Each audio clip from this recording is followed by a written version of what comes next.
Welcome back, guys. So we were talking about this red cow sacrifice that is about to happen in Israel, and I was giving you the context that how um, God have commanded the Israelites to sacrifice a red cow, and just after those days, Israelites were going with these Moabite people and sacrificing animals for their false gods as well, and then a plague happened in the Israelite camp, and 24,000 people died. Um, so um, um, the grandson of Aaron took a spear and killed a man who was doing sexual crime in the camp with this idol worshipper woman from Midianite. Uh, so after that killing, that plague stopped, and the Lord said to Moses, the story continues. The Lord said to Moses, the Midianite are your enemy. You must kill them. They have already made you their enemies. They tricked you at Pure, and they tricked you with the woman named Cosby. She was the daughter of Midianite leader, but she was killed when the sickness came to the Israelites. The sickness was caused because the people were tricked into worshipping the false god Baal of Peor. So, so now it was ordered by God to um, fight the Midianites. So they went there, and they had a war with the Midianites. After the great sickness, the Lord spoke to Moses, Elder, and Aaron, the priests. He said, "Count the Israelites." So they counted everyone who was there. So this chapter is about counting the people. So after counting how many men they have, I think in the next chapter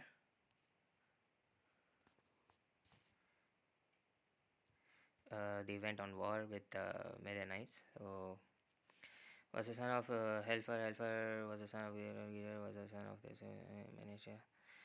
Son Noah. A father died while we were traveling through the desert. He died. Okay, so it was like they were deciding what to do with inheritance and things. Joshua is the new leader. Moses, second leader. Okay, they were distributing the things in this chapter. The war is in the next one. Daily offering. So, and then the Lord spoke to Moses. He said, "Give this command to the Israelites. Tell them to be sure to give a grain offering and sacrifice to me at the right time as sweet-smelling gifts." And so it was about giving offerings on daily and on the Shabbat day on a monthly basis. So, and then on the Passover. I'll share the story of Passover's sacrifice as well. Um, okay, let's go there. So here in this version of Bible that we have today, it's basically talks about sacrifice and burn whatever you have sacrificed. But let's go to the story of Passover. Passover is the event when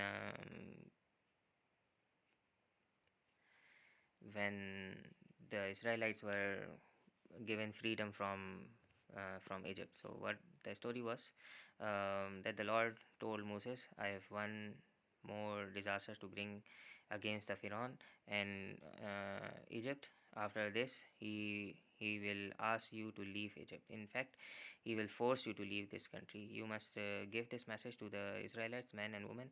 You must ask your neighbors to give your things made of silver and gold. The Lord caused the Egyptian to be kind to the Israelites. The Egyptian, even Pharaoh's own officials, already consider Moses to be a great man. Moses said to the king, "The Lord says, at midnight tonight, I will go through Egypt, and every first born son in Egypt will die. Um, from the firstborn son of Pharaohs to the ruler of Egypt to the firstborn son of the slave girl grinding grain, even the firstborn animal will die. The crying in Egypt will be worse than at any time in the past or any time in the future, but none of the Israelites or their animals will be hurt. Not even a dog will bark at them. Uh, then you will know that the Lord has treated Israel differently from Egypt. All these officials of yours will come down and bow to me. They will say, leave and take all your people with you. Only then will I leave. Then in anger, Moses left the meeting with the Pharaohs. Then the Lord told Moses, the reason Pharaoh did not listen to you is so that I could show my great power in Egypt. This is why Moses and Aaron did all these great miracles in front of Pharaohs, and that is why the Lord made Pharaoh so stubborn that he wouldn't not let the Israelites leave the country. So Moses told that every firstborn will die, and now in this chapter, in chapter 12 Exodus, it actually explains the Passover event where the Israelites were left. So what happened on the while Moses and Aaron were still in Egypt, the Lord spoke to them. He said, "This month, the month will be the first month of the year for you." So God is also explaining what are the lunar months. So it is explaining that the first month will be this month, and this command is for the whole community of Israel. On the 10th day of this month, each man must get one lamb for the people in his house. So उसमें ये था so God asked that Israelite will must get one lamb for each family, and on the 10th day of of the first month, and wait till the 14th day. So 10th day of this month, each man must get the lamb. If there are not enough people in the house to eat a whole lamb, then he should invite some of his neighbor to share the meal. There must be enough lamb for everyone to eat. The lamb must be 1 year old male, and it must be completely healthy. This animal can be either a young sheep or a young goat. You should watch over an animal until the 14th day of the month. On that day, all the people of the community of Israel must kill these animals just before the dark. You must collect the blood from these animals and put it on top and the sides of the door frames of your homes where the people eat this meal. On this night, you must roast the lamb and eat all the meat. You must also eat bitter herbs and bread made without yeast. You must not eat the lamb raw or boiled in water. You must roast the whole lamb over a fire, and the lamb must still have its head, legs, and inner parts. You must eat all the meat that night. If any of the meat is left until morning, you must burn it in the fire.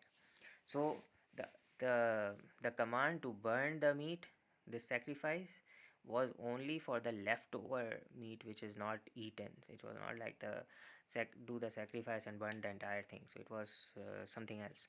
And when you eat the meal, you must be fully dressed and ready to travel. You must have your sandals in your feet and walking sticks in your hands. You must eat in a hurry because this is the Lord's Passover. Tonight I will go through Egypt and kill every firstborn man and animal in Egypt. In this way I will judge all the god of Egypt and show that I am the Lord. But the blood on your houses will be a special sign. When I see the blood, I will pass over your house. I will cause bad things to happen to the people of Egypt, but none of these bad diseases will hurt you. You will always remember tonight. It will be a special festival for you. Your descendants will honor the Lord with this festive forever. For this festival, you will eat bread made without yeast for 7 days. On the first day, you will remove all the yeast from your house. No one should eat any yeast for the full 7 days of the festival. Anyone who eats yeast must be separated from the rest of the Israel. There will be holy assemblies on the first day and the last day of the festival. You must not do any work on these days. The only work you can do is preparing the food for your meal. You must remember the festival of unleavened bread, because on this day I took all of your people out of Egypt in groups. All of your descendants must remember this day. This is a law that will last forever. So, on the evening of the 14th of the first month, you will begin eating bread without yeast. You will eat this bread until the evening of the 21st day of the same month for 7 days. There must not be any yeast in your houses. Anyone, either a citizen of Israel or the foreigner living among you, who eats yeast at this time must be separated from the rest of the Israel. During the festival, you must not eat any yeast. You must eat bread without yeast, whoever you live, wherever you live. So Moses called all the elders together and told them, "Get the lamb for your families, kill the lamb for the Passover, take bunches of hyssop and dip them in the bowl filled with blood. Paint the blood on the sides of the doorstep. No one must leave their houses until morning. At the time the Lord goes through Egypt, he will kill every firstborn. He will see the blood on the sides of the top of the door frames. Then he will protect that house and not let the destroyer come into those houses. You must remember this is command. This law is for you and your descendant forever. You must remember to do this even when you go to the land the Lord is given you. When your children ask you, why are you doing this ceremony, you will say the Passover is to honor the Lord, because when we were in Egypt, he passed over the houses of Israel. He killed the Egyptian, but he saved the people in our houses. Then the people bowed down and worshipped the Lord. The Lord had given this command to Moses and Aaron. So Israelite did what the Lord commanded.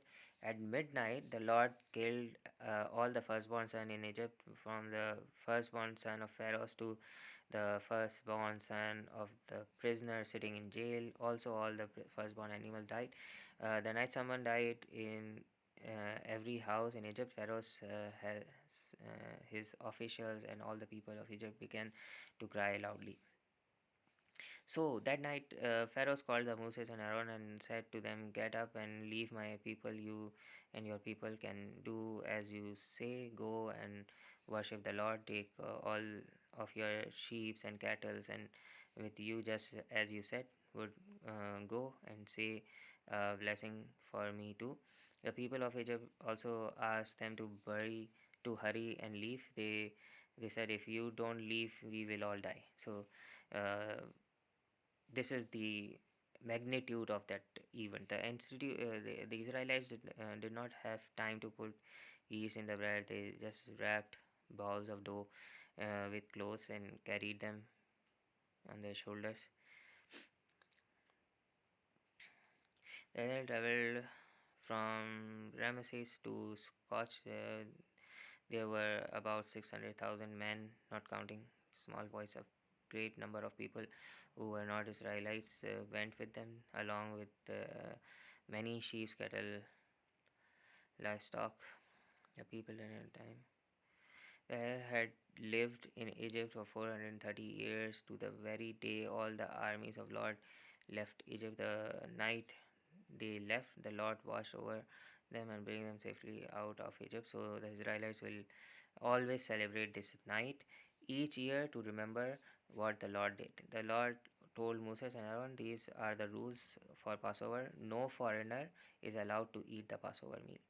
A foreigner who is only a hired worker or is only staying in your country is not allowed to eat the meal. But if someone buys a slave and circumcises him, then the slave can eat the Passover meal." So circumcision of boys and male in this tradition is very important. So anyone who is circumcised, like Muslims are circumcised, because we are also from the Abraham family, and the Abraham religion we are following. So we are also circumcised. Jews are also circumcised. So the people who are circumcised are treated differently, but people who are not circumcised, they are not allowed to to do anything, to be part of anything. So it is in the Jewish traditions as well. Each family must eat the meal in one house. None of the food is to be taken outside the house. Don't break any of the lamb's bones. The whole community of Israel must do this ceremony. If a foreigner living among you wants to share in the Lord's Passover, he must be circumcised. Circumcised is the main thing. Then he can share in the meal like any other citizen of Israel, but a man who is not circumcised cannot eat the Passover meal. The same rule are for everyone. It doesn't matter if they are a citizen or a foreigner living among you. So all the Israelites obeying the command that the Lord gave to Moses and Aaron on the same day, the Lord led all the Israelites out of the country of Egypt. The people left in groups. So this is very important message, and from here we can see there is no way mentioned that the sacrifice we are doing we have to um, so these Jews were asked to burn that sacrifice. The it was like that they sacrifice the animal and then they eat that animal. But later what they were doing in Israel, they were actually, when they went to the Holy Land, there is some other context. So in Book of Numbers, the story is completely different. Over there is a family among the 12 tribes called Levites, and they become the priest, and they were mentioned in that book that those are the people who have some special rights, and they get all the feast and all the sacrifices, and they can get 10% of the meat from the sacrifice animal, but rest of the people cannot touch it. The entire thing has to be burned. The land that the rest of the people are getting, they must give 10% of that land to this family of Levites. But Levites themselves were shown as if they don't need the land. They were not given any land, but in other way, every other tribe who was given a land was asked to give 10% of their land to these people. So it becomes something different. And why this is suspicious in this version of Torah, I will explain it in part number 3.